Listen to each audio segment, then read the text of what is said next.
নমস্কার বন্ধুরা, আশা করি আপনারা সবাই ভালো আছেন, সুস্থ আছেন। আমার চ্যানেলে আপনাদের সবাইকে আবারও একবার ওয়েলকাম জানিয়ে আজ বানাচ্ছি সম্পূর্ণ নিরামিষ এক কোপ্তার রেসিপি। বাড়িতে থাকা দুধ ছানা কাটিয়ে সুন্দর এই কোপ্তা ভেতর থেকে যেমন নরম হয়েছে, স্বাদেও কিন্তু দ্বিগুণ হয়েছে। সুন্দর এই মাস্কমেলন সিডের তৈরি কোপ্তার রেসিপি স্কিপ না করে পুরো রেসিপিটা দেখার জন্য অনুরোধ রইল। চলুন।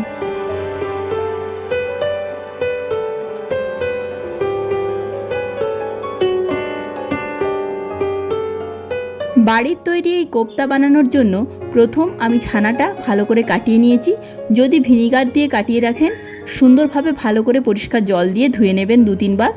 এরপর আমরা অ্যাড করছি 2 চামচ ময়দা, সঙ্গে দিয়েছি কাঁচা লঙ্কা কুচি, আর দিয়েছি 8 চামচ গ্রেট করে রাখা আদা, দিয়েছি 1 চামচ ধনে গুঁড়ো, স্বাদ মতো নুন, আর দিয়েছি ধনেপাতা কুচি।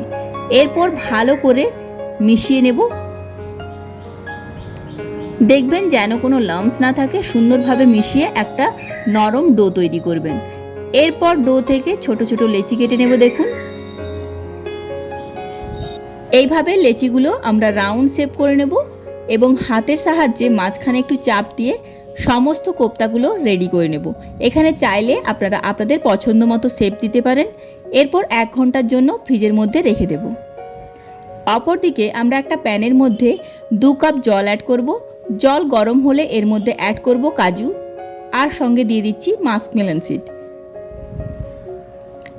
এগুলো কিছুক্ষণ বয়েল হবে। অপরদিকে আমি মিক্সার গ্রাইন্ডারের মধ্যে 1.5 চামচ পোস্ত নিয়েছি। এরপর সমস্ত বয়েল হয়ে যাওয়া মিশ্রণ এর মধ্যে দিয়ে একটা মিশ্রণ রেডি করে রাখবো।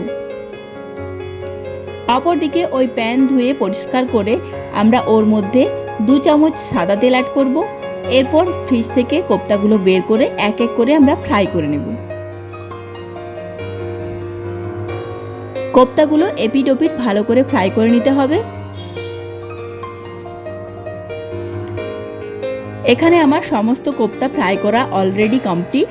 এরপর এই কোপ্তাগুলো আমি তুলে রাখব। ওই তেলের মধ্যে আমি অ্যাড করব 1 চামচ ঘি, দিয়ে দিচ্ছি একটা শুকনো লঙ্কা, 2টো এলাচ, 2টো লবঙ্গ, একটা দারচিনি। কিছুক্ষণ ভেজে নেওয়ার পর আমরা আগে থেকে পেস্ট করে রাখা মশলাটা অ্যাড করব। মশলা দিয়ে নাড়িয়ে চাড়িয়ে 2 মিনিটের জন্য কষিয়ে নেব। এরপর মশলার মধ্যে আমি 1 কাপ জল অ্যাড করেছি। অপরদিকে একটি মিশ্রণ বানিয়ে নিচ্ছি। এখানে দিয়েছি হাফ বাটি দই, সঙ্গে দিয়েছি 1 চামচ ধনে গুঁড়ো। এরপর এই মিশ্রণটা আমরা অ্যাড করব। ভালো করে নাড়িয়ে চাড়িয়ে আবারও 2 মিনিটের জন্য কষিয়ে নেব।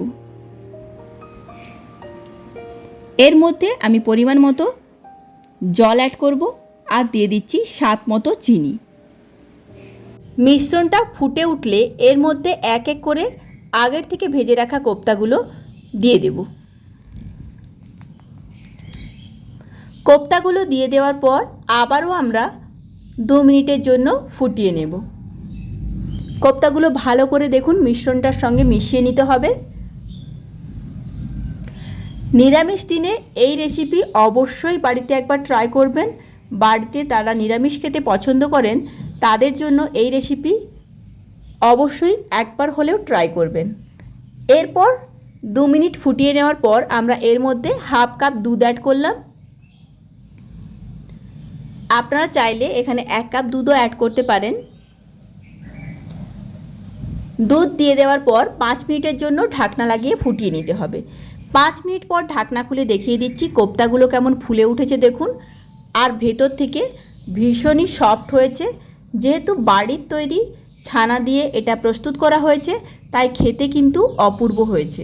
আপনারা চাইলে দোকান থেকে কেনা দুধ দিয়েও ছানা কাটিয়ে এইভাবে কোপ্তা বানাতে পারেন। সুন্দরভাবে প্লেটে পরিবেশন করে ছানাগুলো একটা ভেঙে দেখিয়ে দিচ্ছি কেমন নরম হয়েছে দেখুন, আর স্বাদ হয়েছে অনবদ্য। সুন্দর এই রেসিপি আপনাদের ভালো লেগে থাকলে অবশ্যই একটা লাইক দেবেন। সাবস্ক্রাইব করে পাশে থাকা বেল আইকন প্রেস করে নতুন আপডেটের জন্য অপেক্ষায় থাকবেন। সম্পূর্ণ ভিডিও দেখার জন্য অনেক ধন্যবাদ। নমস্কার।